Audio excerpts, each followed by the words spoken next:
Welcome to the Maura Sweeney Podcast. Maura is an international speaker and the trademark ambassador of happiness with a passion for personal responsibility. She weaves insightful questions with personal stories to challenge your mindsets and empower your best and happiest self from the inside out. Here's Maura with today's podcast for you. What if everything you believed about the world wasn't exactly what you thought it was? Perhaps it was something else. Well, that's the topic for today's podcast. I've called it, What If? If you're on a path to living happy from the inside out, you should find the contents of what I'm about to share curious, prompting, encouraging, challenging. But more than that, it should help you grow yourself into a stronger, sounder, and happier person in this world, as well as inside yourself. So what if? I'm going to take you on a couple of little journeys today. And this podcast, I gather, will be longer than most. But in each element that I present to you, there's something there that feeds in to that general question, what if? I want to start with a question. It was a poll, actually, that I posed to just friends of mine on Facebook many years ago. Simple poll, and here's what I asked. I said, would you rather, given the choice, would you rather be happy or right, as in correct? Now, what do you suppose most people answered? They all said they'd rather be happy. And obviously, happiness would be a great choice. But if you examine that question a little more closely, when you are in the moment and you have to choose in your lifetime and in your actual experiences, if you'd rather be right or happy, most people, or at least many, would rather be right. And I have a sense as to why. The first being this. We have a need to be right because we have a need to defend and protect our ego. Very simply, we don't like to admit having been wrong or that we called something wrong. But if we want to peel it back even another layer, one of the other reasons why when given the choice of being right or happy, we choose right to the detriment of our own happiness, because sometimes what we are facing or encountering causes us to have to confront, dissect, look at another time through a new set of eyes, our acquired and sometimes very deeply entrenched belief system. We live by that belief system. Sometimes it solidifies inside our heads and our very beings, and the whole idea behind having to revisit something that we believed in so strongly causes us a lot of discomfort at the least, and it could cause us great fear and trepidation at the extreme. And so what we'll do is we will get angry, we'll fight, and we will resist having to admit, oh, gee, I missed that, and I really didn't know what I was thinking or believing in. So keep that in mind for yourself, because it goes very centrally to today's topic, which is, what if what you thought was the world and the way the world operated maybe wasn't the case? I'm going to backtrack just a few days ago. I had gotten a text from a woman I met, it was many years ago. Apparently, she had read something I wrote when I was an early blogger, even before I had my posts on Huffington Post, which later became HuffPost. She read something that I wrote, which resonated, and she said, Maura, can we get together and can I speak with you a little bit and get a little bit more familiarized with you? Well, over the past, I don't know how many years, we've had several conversations. The woman lives on the other part of the country. She is a businesswoman. She's a fellow blogger, and she also happens to be a regular ghost writer for a very uniquely positioned, well-known celebrity. Well, this particular day she called me, and I could tell there was some amount of angst or agitation, and she had this need to speak with me. And so I was very happy to chat with her. And she said, Maura, I just have to ask you something. How is it that you deal with all the anger and all the blame that's out there?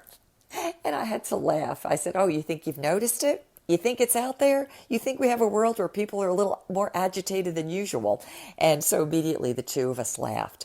And she said, Maura, I did something recently. Now, I don't know whether she had written something or in the course of business or just life in the community. She said something and she said, Maura, I am almost getting to the point where I'm paralyzed in that I don't even know how to express myself because she said there's so much, not only hate and anger, but she said blame. And she said the blame is coming from people on the left and on the right, both sides of the political spectrum. And again, I laughed and I said, oh, have you noticed? And I said, well, that's part of the human condition where certain people will find something that they have to hold on to and they will use it as an agitation point, and it's their most recent reason to hate their neighbor. Okay, I'm making things very simple. But she said, Maura, I understand. She said, right now people are so agitated. She said they're fearful. But she said, I often wonder, why can't people find a more productive way to get rid of all the anger that they're carrying? She said, because what they do is they take their own bucket of anger and they throw it at others. She said, I wish they could find a way just to empty it. Don't we all wish we could do that? And yet, there is a lot of anger. There's a lot of angst and a lot of fear. Because frankly, people are angry within themselves. Sometimes they're angry with the world out there. They don't understand things and they need a place to throw that rather than taking stock and looking at things and even starting to dissemble some of it to make some sense. We happen to live in a time right now where there is so much panic being thrown out there that people don't even know what to do with it. So I kind of want to address this as well. So as she was asking me this question, Maura, how do you deal, especially as a blogger or a podcaster or speaker, with so many different audiences when there is so much of this blame and people don't even know what to say anymore because everything triggers something else? And I said to her, well, I said, I think it's in my nature. I said, from as long as I could remember, I said, something within me always looks for what unites us and also what uplifts us. I said, it's just in me. I've always enjoyed being around a plethora of people and ideas and perspectives, but what I look to do, maybe because it makes me feel better and it also helps me learn, is I think of myself as a ribbon that will find areas of commonality. It helps me convey and communicate, but it also enables me to learn and receive from others whose lives and life experiences and perspectives are different. And I'm always looking to glean. And so she laughed and she said, you know, Maura, every time I read you or follow you, she said, I never feel like I'm being talked down to. She said, I never feel like I'm getting a lecture. She said, I always feel like I'm being encouraged. And she said, so you're making me laugh. She said, I feel like you're giving me a reboot. And I thought that was good. And I'm glad because that is really where I look to go. And she said, how interesting you would say that. Looking for areas that unite us and uplift us. And she said, you know, Maura, the world really doesn't talk that language. And she said, everything is all about what divides us. And I said, exactly. And if I could get a little bit more specific, it's everything about factionalism and everything about identity politics. You don't have to live here just in the United States to understand that. This is a universal concept that people repeatedly fall prey to and under unless they take a little pause, watch, open up their lens, take in more of what's going on, and then respond. And I'll tell you why. Or I'll at least give you a little bit of a story as to why. A number of years ago, could have been 15 years ago, maybe even more, I happened to be on a family cruise over the summertime, and we were heading up to Alaska. Now, Alaskan cruises have to come up with events inside the ship because it was a little chilly to be out by the pool. And on that particular cruise ship, that summer, there was a gentleman that the cruise line brought on board as an entertainer. But in this case, he was a political, entertaining type personality. His name was Dick Morris. Now, if you've never heard the name Dick Morris, let me inform you. Dick Morris, I would describe as a brilliant political strategist and tactician. For 25 years or nearly, he had worked for the Clintons in Arkansas. So he was with Bill Clinton and Hillary for the longest period of time as they went through their various positions or his various positions in Arkansas. And he followed them all the way to the White House. So you could see the man had a lot of experience and just really, really smart. He understood how people thought and he understood the political process.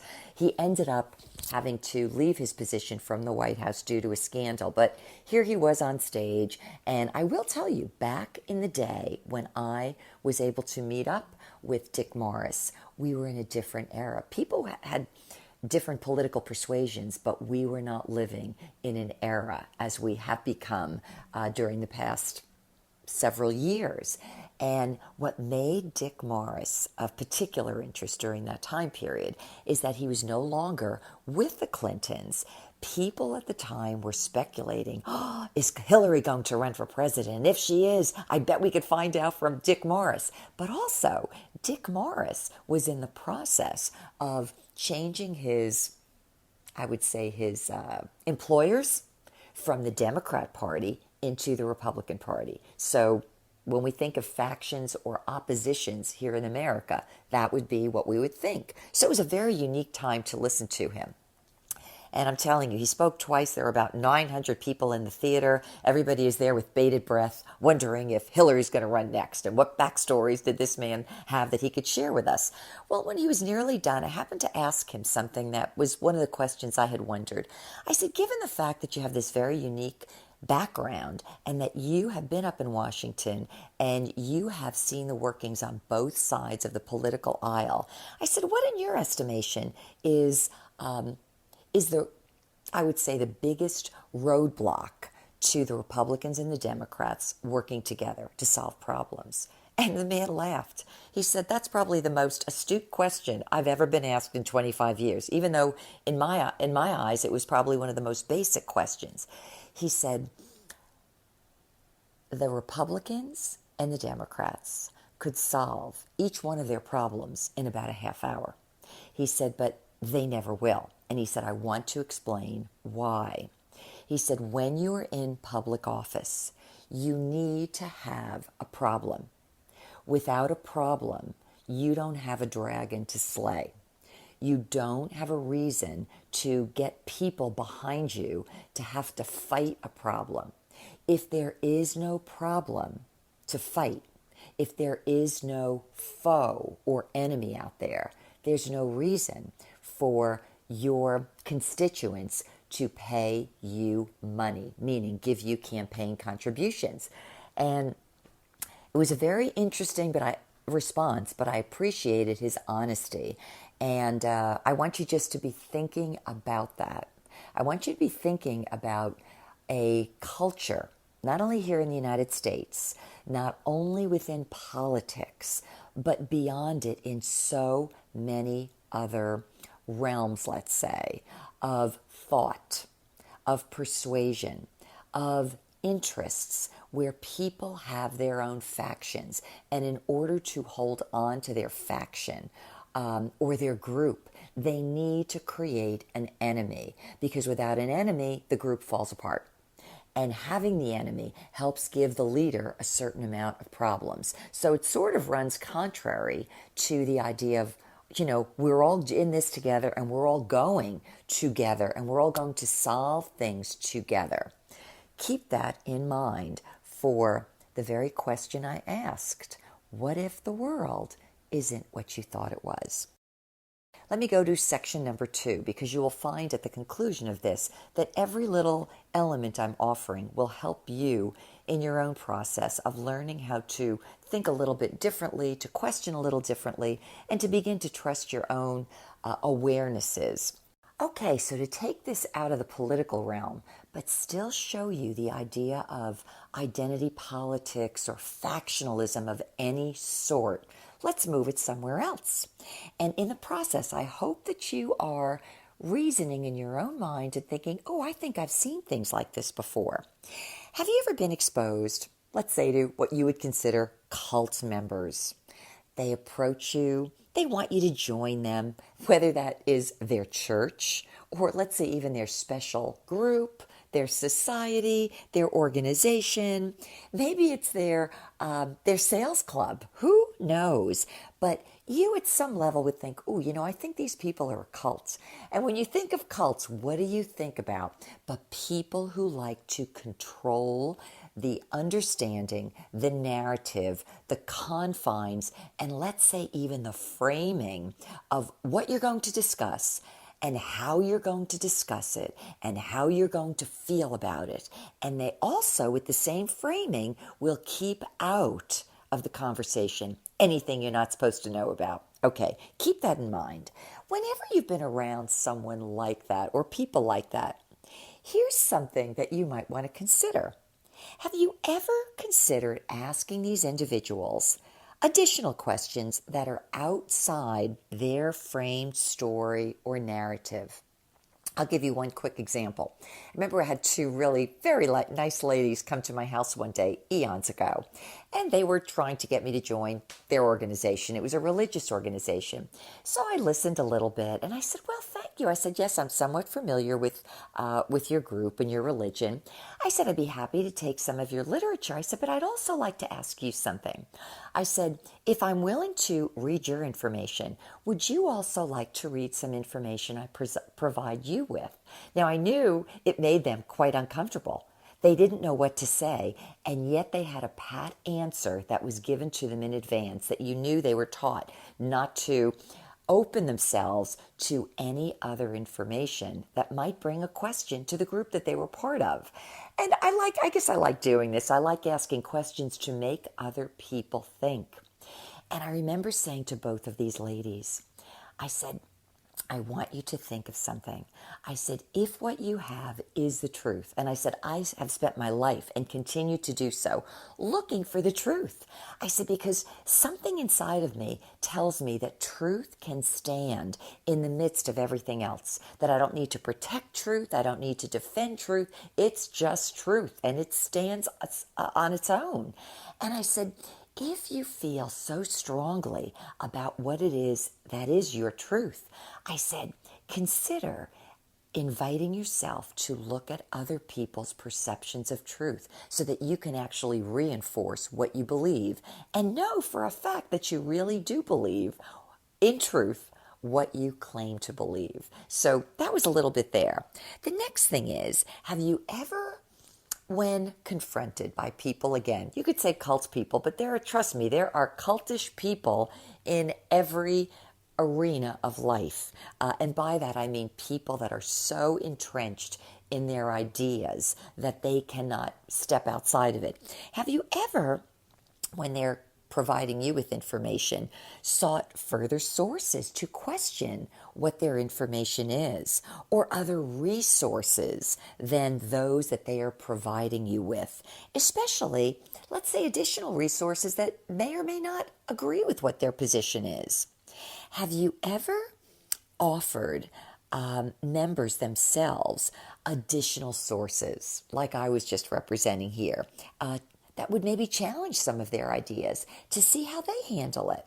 Here's another one. Have you ever taken time to consult others who might be very much opposed to a perspective that a group that you're with possesses? Are you able to do that? Have you ever thought about doing it? And let me tell you why I'm asking you all these questions. Have you ever been aware of the fact that whatever group or ism or club or organization that you're a part of has its own special thoughts that they don't want you to deviate from or learn beyond or question.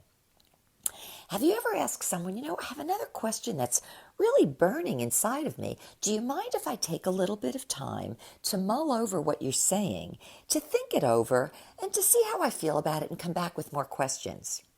Have you ever done that and taken the temperature of the person you're asking that of to see how comfortable they are with being queried further? I hope you get a little bit of a sense of where I'm going with this. I'm not saying anyone is right. I'm not saying anyone is wrong. What I'm looking to do is to ask you to learn how to think, to reason, to dissect, to distill on your own, and to use a little bit of your own intuition and critical thinking. Very, very important, very empowering, and very enlightening to you as well as to others, even if at times it does make them feel a little uncomfortable. So here's another question I have for you regarding this. What if the world isn't everything you thought it was? What questions, what outlets, what books, what resources, what perspectives, what statistics, and what opinions? How about this one? What personalities are you not allowed to inquire with? Do you know, sometimes we find things like this even in our own families, where people try to keep the truth from us, or they're keeping a secret someplace. This is a universal human way of operation. And unless we ask ourselves, what if what I've been believing isn't all the truth? Or maybe there's some other information there that I have not been exposed to.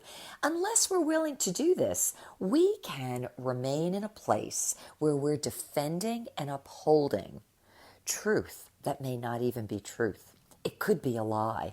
And in so doing, we might be doing it to our own detriment, as well as to the detriment of others.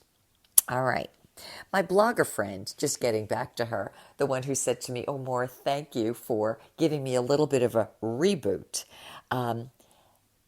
said, there's really something to look for ways to interact and to communicate by finding what does unite us. She said that is very powerful. And I want you to think about the energy that comes out of being in the space that looks for what unites people and what uplifts people. Because when you're in that space, you end up in a place where the energy flows in a far easier way. Creativity, new ideas, new solutions, new pathways are always created when you can look for those spaces rather than getting angry, upset, blaming, and literally defending yourself against someone else whose position maybe you're not fully familiar with. So where are we going with this, though? What if? What if? What if? Some of you today might be thinking, all right, Maura, I hear everything, but where are you going with this? And why are you covering this topic today? I want to share something. We are, not just here in the U.S., I'm sure you're alive enough to know that this virus is now viral throughout the world. But if it wasn't a virus, it would have been something else. We are at a time in human history where a lot of hidden things are getting shaken. A lot of issues that we have all been patting down and trying to keep to establish an old established order, they're all getting shaken up. I want to say it another way. We're in a time when things that were kept in the dark are coming into the light. And if seen through another set of eyes, you might actually realize that one of the big reasons why people are so ultra agitated, fearful, confused, and combative, it depends. You could find people reacting in a number of ways, is because the world as we knew it, the established world that lived inside our minds, let's say our collective consciousness, and the whole order of it is being blown out. And it's being blown out by new information, by truth, by things that are literally blowing people's minds to say, oh my gosh, I didn't know that. And now that I do know that, I'm really more upset because this isn't what I thought things were. Now you can remain kind of like the person that says, I don't want to know, don't tell me, which is perfectly fine. But ultimately, we're on a path, and a global path, and I would say a global consciousness path where we are moving further and further into disclosures. So we can either be helping this process, which I believe ultimately will bring us all to a good place, or we could wait for it to happen to us. But we can actually help catalyze ourselves into a better society where all of us are a little bit more awake. We're operating in the light, as in information, as in the fullness of information, rather than being, I want to say, cogs in other people's wheels, where we are defined by a certain group of people or a special interest group that's keeping us opposed to someone else, when in truth, both parties and both factions are somewhat knowledgeable of truth, but also somewhat ignorant. And getting to these points can actually help us and empower us. I want to give you a couple of things. If you're saying, well, where do I go? What do I do? How do I do this? How do I explore and learn a little bit more and be a person that's a little bit more awake and attuned to what's going on, a little bit more of a critical thinker, a little bit more of someone who actually starts learning how to trust myself from within rather than always giving my instincts and my intellect up to a small group of people that I'm considering to be the experts. I'll start with asking you just a few questions, and you can do with them what you please. Here's the first question.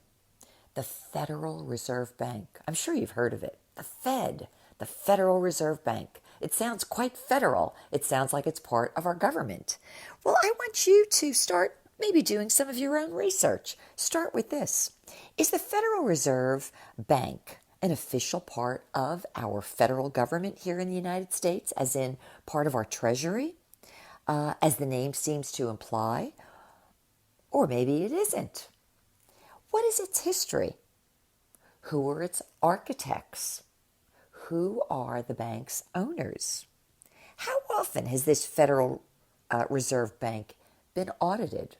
Has it ever been audited like other organizations and institutions are audited? That's just one little area you could explore should the idea or the concept of banking be of interest to you. Let me give you another one. The 5-Star Trust. Have you ever heard of it? Well, what is the 5-Star Trust? Who specifically are the 5 trustees named on the 5-Star Trust? What was the trust designed for? And what is its use? What is the size of this trust? And why haven't I ever heard of it before? Some of the answers may surprise you. Here's another one. The name Andrew Breitbart.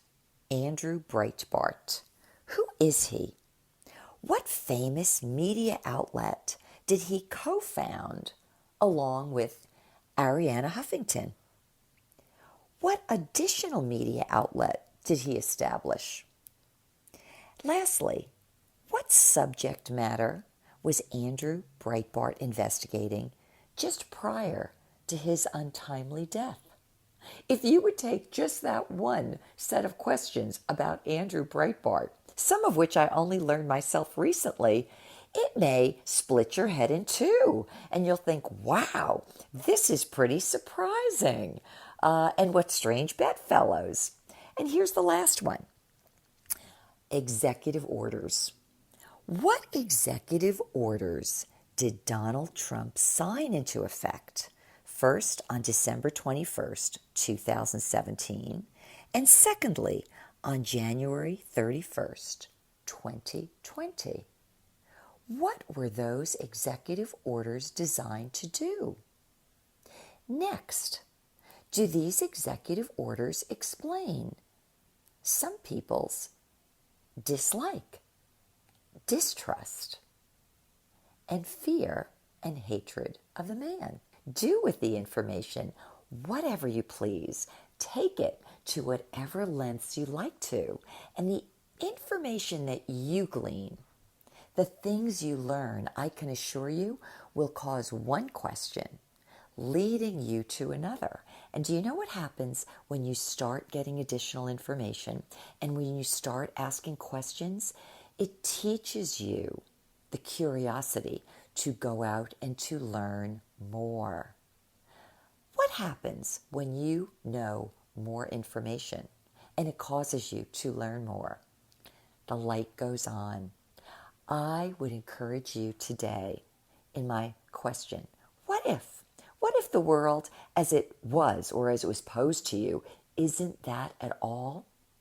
What if your own questioning doesn't help you to heal yourself, heal your family, heal your community, your state, your nation, and your world, and make it a little bit happier along the way? And what if the questions you ask, the information that you acquire, the intellect you choose to utilize, critical thinking you employ, and the intuition of your own that you engage doesn't make you a little bit bigger, a little bit brighter, a little bit more powerful, and a little bit happier? I hope that today will give you something great to think about. Yes, you might feel a little bit of trepidation. You may feel a little bit off. But I could also tell you, you'll be making yourself better and others better too in the long run. Until the next time, this has been Maura with Maura for You. For more insights on living happy from the inside out, subscribe to this podcast. To learn more about Maura, visit her MauraForYou.com website, where you'll find videos, blogs, books, and the Foundations of Happiness self-study e-course. Maura, 4, letter U.com, where Maura is always for you.